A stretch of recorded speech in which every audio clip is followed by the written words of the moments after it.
Democrats seeking to elevate reproductive rights as a vital election issue. In Washington, Alice Barr, NBC News. Anti-abortion activists have called on lawmakers to treat certain kinds of contraception, specifically IUDs, as something that can induce an abortion. That has led to discussion about proposed legislation across several states. Former President Donald Trump's election interference case in Georgia hitting a snag. A Georgia appeals court has halted the case against Trump and several co-defendants while it reviews the lower court's ruling, allowing Fulton County District Attorney Fani Willis to remain on the case. The order issued yesterday prevents the Fulton County Superior Court judge from moving forward with pretrial motions while the appeal is pending.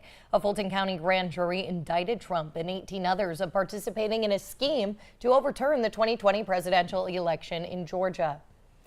Hallie Biden is expected to testify today in Hunter Biden's federal gun trial. Hallie was Beau Biden's widow and later had a romantic relationship with Hunter Biden. Defense attorneys say Hallie removed Hunter's gun from a lockbox and tossed it into a dumpster.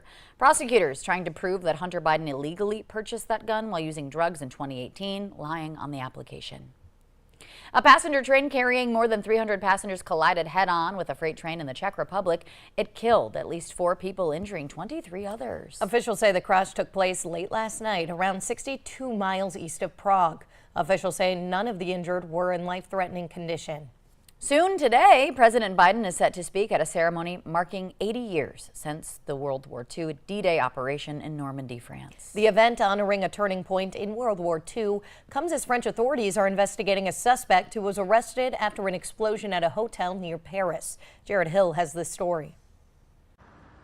This morning, France is on alert as President Joe Biden and other world leaders prepare to commemorate the 80th anniversary of D-Day. Authorities are investigating a Monday night explosion in a hotel room near Charles de Gaulle Airport, just outside of Paris. French police arrested an unnamed 26-year-old Russian-Ukrainian national who was badly burned in the explosion. Authorities found bomb-making materials in his room. French news reports say guns and fake passports were found there as well. The suspect is from the Russian-occupied Donbas region of Ukraine. He's currently being treated for burns at a local hospital. French police say he's cooperating. Right now, there are barricades and a heavy security presence outside of President Biden's hotel in Paris. The White House says it's aware of the incident and the FBI is looking into it. Secret Service, though, says so far there are no changes in the president's planned movements over the next few days. He's here to honor the veterans, the men who gave their lives and those who fought bravely to defend freedom. This comes as Paris is already on high alert ahead of next month's Olympic Games. Jared Hill, CBS News. Ukraine's president also in France for the D-Day events. He and President Biden expected to meet today to discuss a range of other issues as well. 6:38 here on the Valley today. We're now 2 minutes away from our morning forecast with Lisa Green. What's happening after the break?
Good morning. We are watching areas of clouds and rain, and then as we turn the camera to the west, we're seeing some clear skies.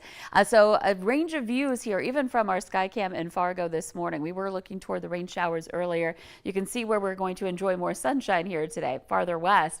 And we have conditions that are windy out there too. All of that blue on the map there, that is a wind advisory that is taking effect at 8 a.m., covering some of the same areas that were under the advisory yesterday for wind gusts that could reach that 50-mile-per-hour mark.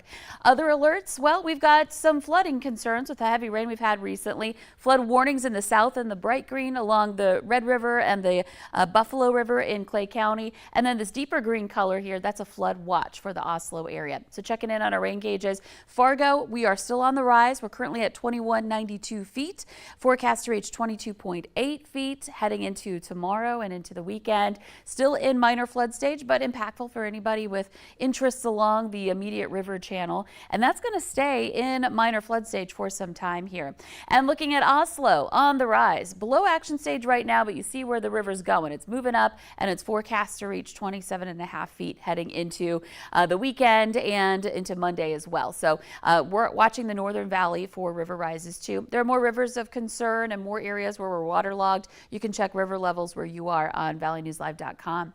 So looking windy out there already this morning. We've got gusts in the 20s and 30s. Our peak gust at the moment, Devil's Lake at 33 miles per hour. Wind is out of the west. Not quite 50 like yesterday, so it is a little step back, but still on the windy side. And as we go through the day, we could see those winds pick up. Temperatures into the 50s. We're at 57 in Fargo, 56 in Grand Forks, so not bad out there this morning. Here's a look at the latest situation. We've got those clouds in the north and east, those clearing areas south and west, just like we've been seeing on our Skycam. Fargo's right on the edge of this, and there are just a couple of showers just to the north and east of the FM metro right now. Very light stuff, but still there. All influenced by this low, big low here up into Canada that's still bringing through some instability and may sweep through some waves where we have a chance for some showers in the coming days. It's also increasing our wind as well. You can see our isobars here, those lines of constant pressure, very close together, indicating that that drop in pressure is pretty steep, and that leads to faster wind speeds, and that's where we're getting those gusts yesterday and again today. So looking through the day today, we're going to zip through because it's going to be pretty similar all day long. Temperatures are going to be cooler under the clouds, more into the upper 50s there this afternoon, and warmer into the low 70s in the south and west where we're getting more sunshine. Expect that wind to be a factor, gusting into the 30s and 40s all the way into this evening. Eventually the clouds move on, and by 10 o'clock you can see that wind is easing up tonight as well. We're going to take a look at Friday and heading into the weekend coming up in just 30 seconds.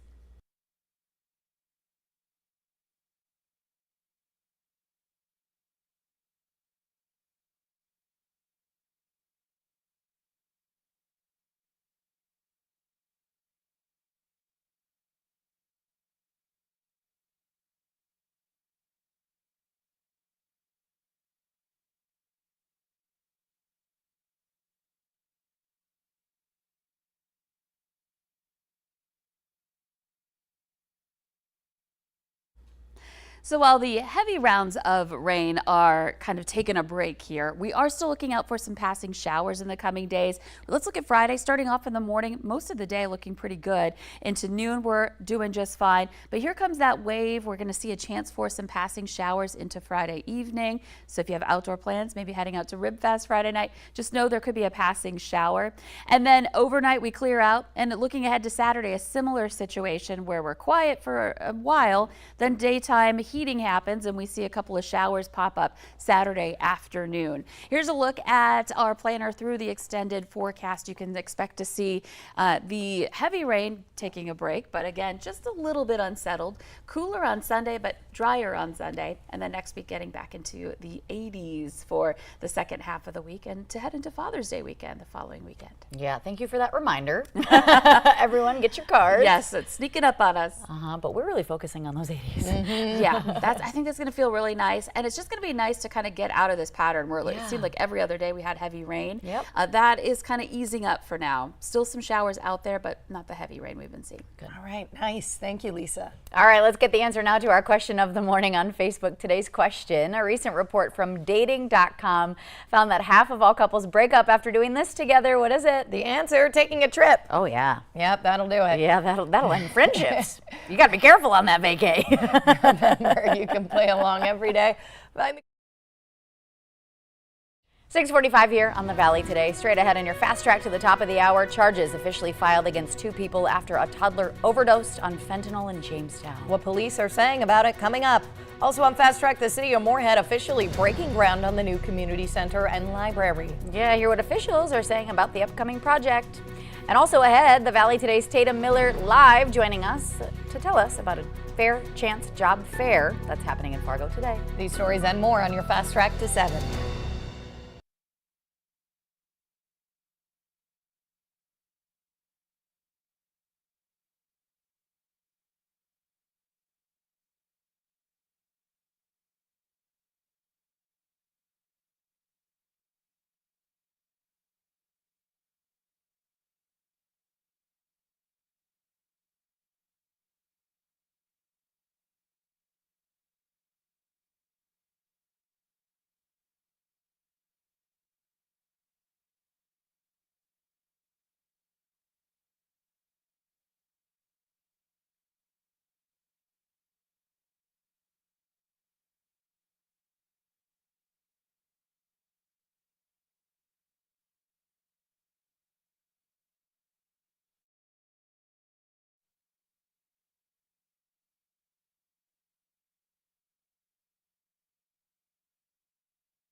Hi, everyone. Good morning. Welcome to your Fast Track to 7 a.m. Thank you for joining us. I'm Ashlyn Hill. And I'm Alex Larson. The Trump campaign requesting vetting documents from Governor Doug Burgum and other potential vice presidential contenders yesterday. Trump's campaign reportedly also requesting documents from Florida Senator Marco Rubio, Ohio Senator J.D. Vance, and South Carolina Senator Tim Scott. Over the past few weeks, Burgum has been attending campaign events with the former president, speaking on major news outlets, and was with Trump on the day of the hush money trial verdict. We reached out to Burgum's team, but we have yet to hear back. 2 people have been arrested and charged in Stutsman County after their young daughter overdosed on drugs. The 2-year-old was given 2 doses of Narcan before regaining consciousness. Christopher Johnson and Rhiannon Huffstetler are both facing felony charges. Officers say the pair admitting they had meth and fentanyl in the house, and they had both used that day. The woman says she overdosed that morning and was given Narcan by Johnson. Video surveillance shows Johnson passing out after taking fentanyl with a syringe in the kitchen. That child was found unconscious on the kitchen counter.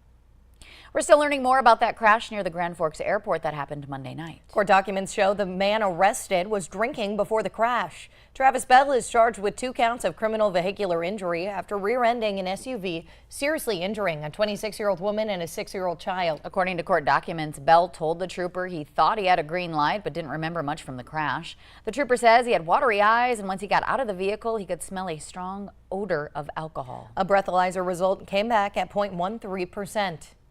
And a man is facing charges after allegedly pepper spraying someone during his mom's breakup. 21-year-old Damian Stash is charged with a felony count of using tear gas to immobilize. This happened around 7 p.m. Sunday. A man and woman were in the midst of a breakup when the victim was helping the man move his belongings out of an apartment. According to court documents, Stash, the woman's son, hit him in the face and pepper sprayed him. Happening today, the Moorhead Police Department says the Red River Valley SWAT team is training and will be conducting so on the Concordia campus near 8th Street and 12th Avenue South. Officials say SWAT team members will be on campus from 3 to 8. Police vehicles will be there with their emergency lights activated, and law enforcement officials will have firearms, but no live rounds will be used. As a reminder, this is just a training. It's not open to the public. And the city of Moorhead is preparing for another long-term construction project as city leaders broke ground on the new community center and library yesterday. The future site is along Center Avenue. Here it is, just next to the Moorhead Center Mall.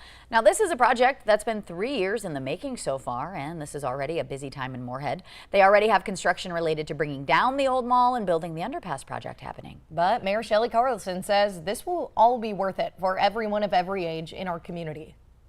And we're going to embrace all generations to be able to come in and hang out here and read and listen to different speakers and just be part of the city of Moorhead.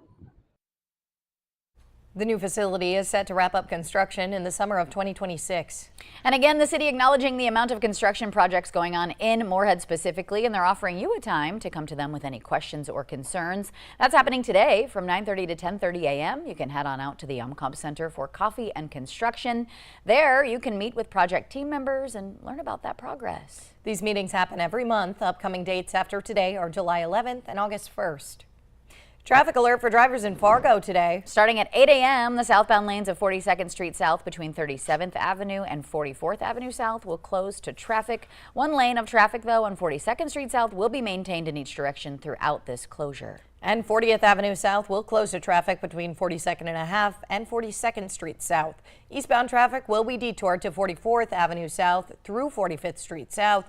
Westbound traffic will be detoured to 45th Street South through 44th Avenue South. The road is expected to fully reopen by the end of the day on Monday, June 10th. The lane closures will allow for asphalt surface repairs to be completed. Well, time now for a check-in of our fast track forecast as we send things right on over to meteorologist Lisa Green this morning. Hi, Lisa. Good morning. Yes, we are looking out for a couple of the same things we had yesterday. Wind and a little bit of rain. Not as intense as yesterday's, though. Here's a look at our rain chances in the coming days. Really looking at a lowered chance for today and tomorrow for Fargo. If you're in the northeastern part of our viewing area, if you're in northwest Minnesota, that's where we're more likely to see a passing shower or two. Rain chances are a little bit better for Saturday. A passing shower is possible. But really, you can see that the graph is not looking as dramatic as it has in recent days. We're looking at lower chances for precipitation here in the coming days. And you can see a couple of those green spots showing up on the radar map. Most of us seeing just some cloud cover overhead in the north and east and clear skies and sunshine in the south and west. But zooming in a little bit more, a couple of spotty showers there in Clay County, right by the Hawley area, back up toward the Pearly area in the Norman County region, and just a couple more spots where you might be seeing a sprinkle too. And then there's the wind. You can see it's really picking up in Grand Forks on our Home of Economy Skycam. Those flags really moving in that wind that's coming in out of the northwest. We've got a gust, or rather a steady speed of 15 miles per hour in Grand Forks at 56 degrees. Fargo's at 57, some sunshine in places like Jamestown. Steady speeds in Devil's Lake around 23 miles per hour. We've been getting gusts this morning already into the 30s, and they're likely to pick up from there. So it's going to be a windy day today. If you're heading out to Ribfest, just know we've got the wind and an isolated shower or two possible. Less chances for that today. Temperatures will be back into the 60s to low 70s in places like Fargo and eastern North Dakota. If you're in the east, you're going to more likely be seeing some 50s. Here's a quick look at our wind for today. Again, some gusts getting into the 40s coming up here again, so be ready for that. Yeah, breezy and even still kind of rainy today too, huh? Yes, yeah, we're not quite done with the unsettled weather, though it is starting to come down in the intensity as far as that is concerned today. All right, thank you, Lisa.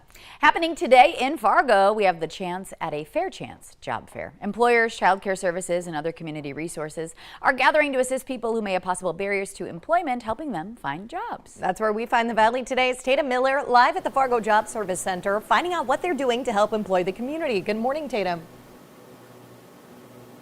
Good morning, ladies. That's right. I'm here live at Fargo Job Service. I'm here with our wonderful workforce manager, Carrie Fry, and we have the Fair Chance Job Fair today.